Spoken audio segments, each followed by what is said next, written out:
উঠোনে দাঁড়িয়ে থাকা মহিলাটাকে মর্জিনা ফুপু জিজ্ঞেস করলো, কিরে আকাইদের মা, তুমি এখানে কি করছো? তখন অবাক দৃষ্টিতে তাকিয়ে এসে, কি হলো, এই মহিলা কথা বলছে না কেন? শোনো তো, এই মহিলা ফিরে আসলো কিভাবে? এ তো ফিরে আসার কথাই ছিল না। মর্জিনা ফুপু বলল, কেন, ওকে আর ফিরে আসতে পারে না? কিভাবে তুমি ওকে মারছো বলো? কিন্তু কেউ ভাবির মুখ দেখি নাই, তুমি যা বলছো সেইটাই কিন্তু আমরা বিশ্বাস করেছি। আদিবা সত্যিই মারা গেছে, ও এই বাড়িতে কেউ নয়। ও তখন বুঝে গেছে আব্বা এগুলো হয়তো এখন স্বীকার করবে না। আমার মতো দেখতে ঠাই মহিলা এখনো দাঁড়িয়ে আছে মর্জিনা ফুপু এগিয়ে বলল, কি মাইয়া, তোমার মুখ থেকে কোনো কথা বের হইতেছে না? যান, ওই মহিলাকে রুমে নিয়ে যাও, তারপর দেখি ওই মহিলা কি বলে। আমার মনে হয় ওই মহিলার কোনো সমস্যা হয়েছে, যদি কথা বলার হতো তাহলে এতক্ষণে বলতো। মর্জিনা ফুপু আমার মায়ের মতো দেখতে ওই মহিলাটাকে সঙ্গে করে ঘরের ভেতরে নিয়ে গেল। এদের মা গ্রামে ফিরে এসে সোনের গ্রামের সব লোকজন জড়ো হতে লাগলো। সবাই তো হতবাক, যে মানুষটাকে চোখের সামনে কবর দিতে দেখেছি সেই মানুষটা আবার ফিরে এসেছে। এটা শুনে তো সবাই বিস্মিত হয়ে গেছে। সকাল হতেই সব গ্রামের লোকজন আমাদের বাড়িতে ভিড় করে। দুরুদ, বের হতো, দেখি তোর বউ নাকি আবার ফিরে এসছে। তোমরা কি বলো, এটা আমার বউ না? গ্রামের সবাই বললো, আমরা তো জানি তোর বউ মারা গেছে, কিন্তু আমরা ঠিকভাবে দেখতে পারি না, কি জানি কার মনে কি আছে। ওর ভিতর থেকে জোর করে আম্মাকে দেখতে চাইলো, তখন বললো রুমে আছে, গিয়ে দেখে আসো। ও মা, সে ঘরের ভিতর গিয়ে আম্মাকে আর পেলো না। থেকে ফিরে এসে বললো, মস্করা করো আমাদের সঙ্গে, তোমার বউ নাকি ঘরে আছে, কই দেখলাম তো নাই। বাবা বললো, ওকে তো মর্জিনা ঘরের ভিতর রাতের বেলা রেখে এসেছে, এখন কি সে হাওয়া হয়ে গেল? মহিলাটাকে আব্বা রুমের ভিতর খুঁজে না পেয়ে মর্জিনা ফুপুকে এ কথাই বলছিল। তো আমার ঘুম ভাঙলো, আমি ঘরের ভেতর কাউকে দেখে না পেয়ে বাইরে বের হয়ে গেলাম। এদিকে দেখি ঘরের ভেতর থেকে আমার সঙ্গে আর কেউ নেই, বাহির থেকে আমাকে তালা দেওয়া। এদিকে মনে মনে একটু ভয় পেতে লাগলাম। কে আব্বা মর্জিনা ফুপুর বাড়িতে চলে গেল। মর্জিনাকে ডেকে বলল, কই মর্জিনা, এদিকে আয়, একটা ঘটনা ঘটে গেছে। তো ভাইজান বলো, ওই মেয়েটাকে তো আর খুঁজে পাওয়া যাচ্ছে না। কি বলো ভাইজান, আমি তো ওই মেয়েটাকে ঘরের ভিতরেই রেখে এসেছিলাম, এখন কোথায় যাবে? আব্বা বলল, একদিকে ভালোই হয়েছে, ও চায় না যে ও আবার ফিরে আসো। জিনা ফুপু বলল, আরে ভাইজান কি বলো তুমি, আদিবা ভাবি এতদিন পরে ফিরে এসছে। ও সামনের দিকে পা বাড়াতেই বাবা তার হাতটা চেপে ধরলো। আদিবা ফিরে আসলে কি তুই খুব খুশি হোস? তোর তো খুশি হওয়ার কথা না। কি কথা ছিল আমাদের দুইজনের, তোরে আমি বিয়ে করে ঘরে নিয়ে যাবো, এখন তো তোর কোনো তোর জড়ি দেখছিলি না।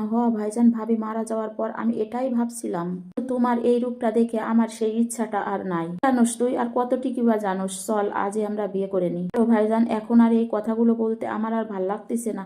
কিরে, এখন তুই আমাকে আর বিয়ে করবি না? না, কারণ আমিও চাই না আমার ছেলে আমার পাতে বিষ মিশিয়ে দিক। মা, তুমি মারছো মর্জিনা ভাবিকে বিষ দিয়ে? হাঁ করে তাকিয়ে রইল। এ কথা আব্বার বোঝার বাকি রইল না যে এ কথাগুলো আমি তাকে বলছি। কি মনে হয় জানিস মর্জিনা, ও আর কোনোদিনও হয়তো ফিরবে না। হয় কোন বদ উদ্দেশ্য নিয়ে এ বাড়িতে এসেছিল। তারা দুজন কথা বলতে বলতে সামনের দিকে তাকিয়ে দেখলো সেই মহিলাটি তাদের সামনে দাঁড়িয়ে আছে। বাপু দৌড়ে গিয়ে ভাবিকে ধরে বলল, ভাবি এতক্ষণ তুমি কোথায় ছিলে? তখন বলল, এই বেডি, তুমি কথা বলতে জানো না, তোমার মুখ নাই? কোন মর্জিনা পুপি বলল, ভাইজান তুমি চুপ করো, উনি হয়তো কোনো সমস্যা আছে, কথা বলতে পারতেছি না, তুমি এখান থেকে যাও, আমি কে ভাবিকে ঘরে নিয়ে যাইতেছি। আমার বন্ধ ঘরে থাকতে থাকতে দম বন্ধ হয়ে আসছিল, ভাবছিলাম কিভাবে ঘর থেকে বেরোবো। আমি একটা কাচের জানালা ভেঙে সামনের দিকে চলে আসলাম। একটা দরজা পার হয়ে আমি রাস্তার দিকে চলে আসলাম, আর রাস্তা দিয়ে হাঁটছি আর ভাবছি কিভাবে আমি নিজের বাড়িতে চলে যাব। একটু হাঁটতে হাঁটতে পিছন দিকে ফিরে আমি একটা গলার আওয়াজ পেলাম। এই লোকটাকে দেখে মনে হলো, আর এই তো সেই লোকটা যে আমাকে কিডন্যাপ করেছিল। দিকে তাকিয়ে আমি ভয় পেয়ে দৌড় দিলাম। সেও আমার পিছন পিছন দৌড়াইতেছে এবং বলছে, ভয় পেও না বাবু, আমি তোমাকে বাড়িতে পৌঁছাই দেব। দৌড়াইতেছিলাম আর তার কথাগুলো আমার বিশ্বাস হচ্ছিল না। এর কিছুক্ষণ পরে লোকটি আমাকে পাকড়াও করে ফেললো। আরে বাবু, তুমি ভয় পেও না, আমি তো তোমাকেই খুঁজছিলাম। কেন আমাকে খুঁজছিলেন? কি দরকার আমাকে আপনার? একদমই আপনাকে বিশ্বাস করি না। আচ্ছা, আমাকে নাই তুমি নাই বিশ্বাস করো, তুমি তোমার মর্জিনা পুপুকে তো বিশ্বাস করো। মর্জিনা পুপুকে আপনি কিভাবে চিনলেন? মর্জিনা পুপুই তোমাকে বাড়ি পৌঁছে দেওয়ার জন্য আমাকে এই কাজটি দিয়েছেন। মর্জিনা পুপুর কথা শুনে একটু ভরসা পেলাম, তাই ওনার সঙ্গে বাড়ির দিকে রওনা হলাম। কে আপা বাড়িতে চলে আসলো। মর্জিনা পুপুর কথা শুনে ওই লোকটিকে আপা ঘরের ভিতরে নিয়ে গেল। এই দরজাটা বন্ধ করে দিল। ভাবি বাঁচলাম, তুমি যে মুখ খোলো নাই। এভাবে আর কতদিন? এভাবে আর একটু চালিয়ে যাও, কারণ সত্যিটা জানার জন্য আমাদের একটু কষ্ট করতেই হবে। বলো তো, তোমার জায়গায় অন্য মহিলার লাশ কিভাবে এলো, আর তুমি এখানে কোথা থেকে এলে? হাসপাতাল থেকেই বা কিভাবে বেরোলে? শোনো, আমি এই লাশের ব্যাপারে কিছুই জানি না। আমার জ্ঞান ছিল তখন আমার একটাই চিন্তা ছিল, কিভাবে আমি এই হাসপাতাল থেকে বের হব। আমি যে এই মৃত্যুর হাত থেকে কিভাবে ফিরলাম শুধুমাত্র আল্লাহই জানে। আমি তো কোনোদিন বুঝতে পারি নাই তোমাদের সঙ্গে আমার আবার দেখা হবে, আমি আমার আকাইতে আবার বুকের মাঝে জড়িয়ে ধরতে পারবো। কোন হাসপাতাল থেকে বেরিয়ে পড়ি আমাকে কেউ দেখেনি, তবে একটা নার্সের সামনে পড়েছিলাম। মনে আছে সে আমাকে ভূত ভেবে ভয় পেয়েছিল, আমিও আমার নতুন ঠিকানায় পৌঁছে গেলাম। যেহেতু টুকটাক লেখাপড়া জানি তাই একটু এগোয়েই নতুন ঠিকানা খুঁজে পেয়ে গেলাম। ছিলাম তোমাদের সবাইকে ছেড়ে যখন একবার চলে যেতে পেরেছি আর কোনো পিছুটানি আমাকে ফেরাতে পারবে না। ও ভাগ্যের কি নির্মম পরিহাস, আমার ছেলেটা আমার হাতেই পড়লো। ভাগ্যক্রমে আমার ছেলেটা আমার হাতেই পড়লো। এরপর আমি আমার সিদ্ধান্ত বদলে ফেলি। আমার একটাই উদ্দেশ্য, আমার এই অপরাধীকে খুঁজে বের করে উচিত শাস্তি দেব। আমি আমার ছেলের কাছে আমার রূপ প্রকাশ করব। হ্যাঁ ভাবি, সবই তো বুঝলাম, কিন্তু একা এত কিছু কিভাবে করবে? আমি তোমাকে আর একটাই কথা বলি, আমি আগেই জেনেছিলাম যে দুরুদ ভাইজান তোমাকে বিষ দিয়েছিল। ভেবেছিলাম আমার জন্য হয়তো তোমাকে তাড়াতাড়ি সরিয়ে দিতে চেয়েছিল। অপরাধবোধ এতদিন আমাকে একটা রাতের জন্য ঘুমাতে দেয়নি। যে তোমাকে একটা সত্য কথা বলছি, বিশ্বাস করো ভাবি, আমি কোনো দিনও তোমাদের কোনো ক্ষতি চাইনি। ভাইজানও আমাকে পছন্দ করতো, আমিও দুরুদ ভাইজানকে পছন্দ করতাম। আমাদের দুইজনের কথা ছিল আমরা দুইজন দুইজনকে বিয়ে করব। কিন্তু হঠাৎ দেখি একদিন তুমি এ বাড়ির বউ হয়ে আসলে। কোথা থেকে যে কি হয়ে গেল আমি কিছুই বুঝতে পারলাম না। সব অধিকার বোধ আমি উঠিয়ে নিই, দুরুদ ভাইজানের উপর সব অধিকার বোধও আমি তুলে নিই। বিশ্বাস করো ভাবি, তুমি ফিরে আসাতে আমার একটুও রাগ বা কষ্ট হচ্ছে না, আমি অনেকটাই খুশি হয়েছি। হ্যাঁ, আমি এটা তোমার মুখ দেখে বুঝতে পেরেছি। জানো, এটাই সবচেয়ে বড়, নিজের পাপ নিজের মুখে স্বীকার করা। মন সত্যিই অনেক বড়, এজন্য তুমি এটা করতে পেরেছো। এখন এই সমস্ত কথা বাদ দাও, এখন একজনের বাড়িতে যেতে হবে আমাদের। বাড়িতে ভাবি? দোয়াদের বাড়িতে। দোয়াত সেটা আবার কে? চলো, তুমি রাস্তায় যেতে যেতে সব তোমাকে বলবো। এই দোয়াতি তো বড় একটা অমানুষ, যার কারণে আমি আমার ছেলের দিকে এখনো চোখ তুলে তাকাতে পারি না। এই দোয়াতের মুখোমুখি হতেই হবে। মর্জিনা পুপু ভাবলো, এই কে সেই দোয়াত? আমার সাথে তার সম্পর্কটা বা কি? আম্মা তাই বলে দুজনে বাড়ি থেকে বের হয়ে গেল। ওদের বাড়ি থেকে আম্মা আর মর্জিনা পুপু এমন একটা সংবাদ পেল যেটা দুইজনেই কেউ আশা করেনি। দোয়াত নাকি অনেকদিন আগেই মারা গেছে, কে যেন তাকে হত্যা করেছে। কে বা কারা তাকে মেরেছে কেউ জানে না। দোয়াতের মা তখন আম্মাকে একটা ঘড়ি দেখিয়ে বলল, এই ঘড়িটা দোয়াতের রক্তাক্ত অবস্থায় সেখানে পেয়েছি। জানি যে দোয়াতকে খুন করেছি, এটা তারই ঘড়ি। মা বলল তাহলে এটা পুলিশে দেননি কেন আপনারা? দোয়াতের মা বলল, আমরা চাইনি খুনি সামনে আসুক। কি এখনো চাই না আমরা ছেলের খুনি সামনে আসুক? তখন আম্মা বলল, আপনি তো অদ্ভুত মানুষ, আপনি মা হয়ে আপনার ছেলের খুনের বিচার চান না? তখন দোয়াতের মা বলল, ওই কুলাঙ্গার আমার সন্তান, ওর কথা আমার সামনে তোমরা আর দয়া করে বলো না। সে কি অন্যায় করছে যে তার জন্য আপনি এরকম কথা বলছেন? থেকে 8 বছর আগে আপনার ছেলে যে মেয়েটার সঙ্গে অন্যায় কাজ করেছিল সেই মেয়েটা আর কেউ নয়, আমি। আমার ছেলের লালসার আগুনে যে মেয়েটা জ্বলে পুড়ে গিয়েছিল সে কেউ নয়, আমি। এখনো জ্বলছি আমি। তুমি কি সেই আদিবা? হ্যাঁ, আমি সে আদিবা। জানো তো মা, আমার এখনো বিশ্বাস হচ্ছে না যে তুমি আমার সামনে দাঁড়িয়ে আছো। এত বছর পরে তুমি এখানে এসেছো, তার সাথে তোমার কি কাজ? আপনি চিন্তা করবেন না, আমার যা জানার আমি জেনে গিয়েছি। আর এটাও জেনে গিয়েছি যে আপনার ছেলেকে কে খুন করেছে। সে ভদ্র মহিলাও নির্বাক হয়ে গিয়েছে, সে বুঝতে পারছে না যে আম্মাকে সে কি বলবে। তখন মর্জিনা পুপু আম্মাকে জিজ্ঞাসা করলো, তুমি কিভাবে জানো ওই দোয়াতকে কে খুন করেছে? এখন আমার কাছে এটাই পরিষ্কার যে ওকে খুন করেছে আকাইদের আব্বা। ঘড়িটা আকাইদের আব্বারই ছিল। কি বলছো ভাবি তুমি? আকাইদের আব্বা ওনাকে খুন করতে যাবেই বা কেন? বলো তাহলে, তোমাকে সব যেতে যেতে বলছি। আমাকে নিয়ে মর্জিনা পুকুর কাছে যেতেই ধরা খেয়ে গেল। ওটাকে আব্বা অনেক প্রশ্ন করতে লাগলো। তারপর আব্বা লোকটাকে ছেড়ে দিল বা ওনাকে নিয়ে ঘরে দরজা বন্ধ করে দিল। আব্বার প্রশ্নে ওনার কোণঠাসা হয়ে গেল।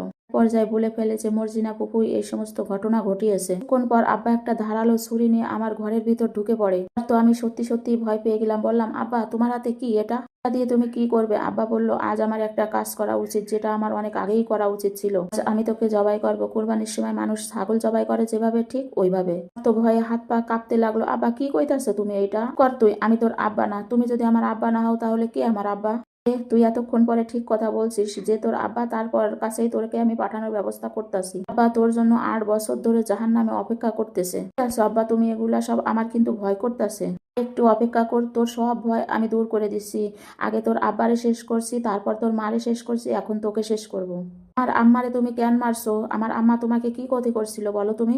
তাহলে তুই যে আমার ছেলে না, এটা আমার কাছ থেকে লুকিয়ে দিনের পর দিন আমাকে ঠকিয়েছে। যখন জানতে পারলাম আমি নয় তোর বাবা অন্য আরেকজন, তখন তাকে আগে শেষ করলাম। পর তোর মাকে শেষ করেছি, এখন শেষ করব তোকে। না বাবা, এ কি কথা বলছো? আমার মা তোমাকে কি ক্ষতি করেছিল বলো, বলো আগে। তোর মা আমাকে কিভাবে ঠকাইছে সেটা জানতে চাস? তাহলে শোন। যখন প্রথমে জানতে পারলাম তুই আমার সন্তান নাই, তুই অন্য কারো সন্তান, তখন তোর বাবাকে আগে শেষ করলাম, তারপর তোর মাকে শেষ করলাম, এখন তোকে শেষ করব। বাবারে মাইরে নদীতে ভাসায় দিছি, তারপর তোর মারে, তারপর এখন তোর পালা। কথাগুলো শুনে আমি জোরে চিৎকার করলাম, কিন্তু তা শুনে আমার বাবা তার ঘাড়ের গামছা দিয়ে আমার মুখটা জোরে চেপে বেঁধে দিল। তুই মরেই যাবি, তখন মরার আগে আর একটা সত্য কথা শুনে যা। তোর মারে আমি দয়া করে বিয়ে করছিলাম। তোর মারে যখন আমি বিয়ে করছিলাম তখন বিয়ের আগে তোর মার আর একজন সর্বনাশ করে দিছিল। তারপরও আমি তোর মার সম্পত্তি আর জায়গা জমি দেখে তোর মাকে আমি লোভে পড়ে বিয়ে করছিলাম। বুঝছিস, তুই তো ওই জানোয়ারেরই ফসল। প্রথমে জানোয়ারে শেষ করি, তারপরে অপেক্ষায় থাকি কখন তোরে আর তোর মারে শেষ করা যায়। মাকে শেষ করে দেয়া হয়ে গেছে, আজকে দেখ সুযোগটা এসে গেছে তোকেও শেষ করে দেওয়ার। তো বাঁচিয়ে রেখে কোনো লাভ নেই, বরঞ্চ তোকে বাঁচিয়ে রাখলে আমার সাথে যত ঘটা অন্যায়গুলো ওগুলো আমি কাউকে কখনোই বলতে পারবো না। এ কথা বলে আমাকে ফেলে দিল, আমার পাটা ওনার পা দিয়ে চেপে ধরে ছুরিটা আমার গলার কাছে নিয়ে আসলো। তোকে যেন আমি অতি কাছ থেকে দেখছি, শুধু সৃষ্টিকর্তাকে স্মরণ করা ছাড়া আমার আর কোনো উপায় নাই। কর্তার হাতে নিজেকে সঁপে দিয়ে চোখ দুটো বন্ধ করলাম। এর ভিতরেই দেখি আম্মু আর মর্জিনা পুপির কণ্ঠে শোনা যাচ্ছে। অনেক চিৎকার চেঁচামেচি করে ঘরের দরজা খুলে ফেললো। তাকে এই অবস্থায় দেখে আমার আম্মা তখন আকাইদ বলে চিৎকার করে ওঠে। তখন আমার আব্বার বুঝতে আর বাকি রইল না, এটা আমারই আম্মা। আম্মা আসলে মারা যায়নি, সেদিনকে ডাক্তারের কাছ থেকে বেরিয়ে যাওয়ার পর ডাক্তাররা অন্য কোনো লাশ আমার বাবাকে বুঝিয়ে দিয়েছিল। যাই হোক, আম্মাকে দেখে আব্বা থতমত খেয়ে গেল। কে ছেড়ে দিয়ে আব্বা আম্মার গলাটা চেপে ধরলো। এদিকে মর্জিনা ফুপু বাহিরে চলে গেছে লোকজন ডাকাডাকি করার জন্যে। বা এখনো আম্মার গলাটা চেপে ধরে বসে আছে, তুই এখনো মরিসনি, আজকে তোদের দুজনকে একসাথে মেরে ফেলবো। বাবা অনার্গল বলতেছিল, বল তুই আমাকে কেন বলিসনি, এটা আমার ছেলে না, যে তোমার সন্তান না, এটা আমি নিজেই জানি না। তুই যদি না জানিস তাহলে দোয়াত জানলো কি করে? ও তো নিজেই আমাকে বলেছে তোর পেটে যে সন্তান এটা দোয়াতের সন্তান। কথা শুনে ও ভেবেছিল আমি তোকে ছেড়ে দেবো, কিন্তু এ কথা শোনার পর ওর জানটা যে আমার হাতে চলে যাবে এ কথা সে বুঝতে পারিনি। বিশ্বাস করো, আমি নিজেই এত কিছু জানি না। এই বিশ্বাস অবিশ্বাসের মাঝে আমি আজ নিজে হাতে তোকে আমি শেষ করব। ওই অবস্থা দেখে আমার মাথায় কিছুই ছিল না, শুধু ছিল মাকে কিভাবে বাঁচাবো। তাই আগে কিছু না ভেবে ওই ধারালো ছুরিটা দিয়ে বাবার পিঠে আঘাত করলাম। এই খুনের দায়ে আকাইদ 20 বছর জেল খেটে আজকে মায়ের বুকে ফিরে আসছে। এর থেকে ভালো কিছু আর কি হতে পারে বলেন?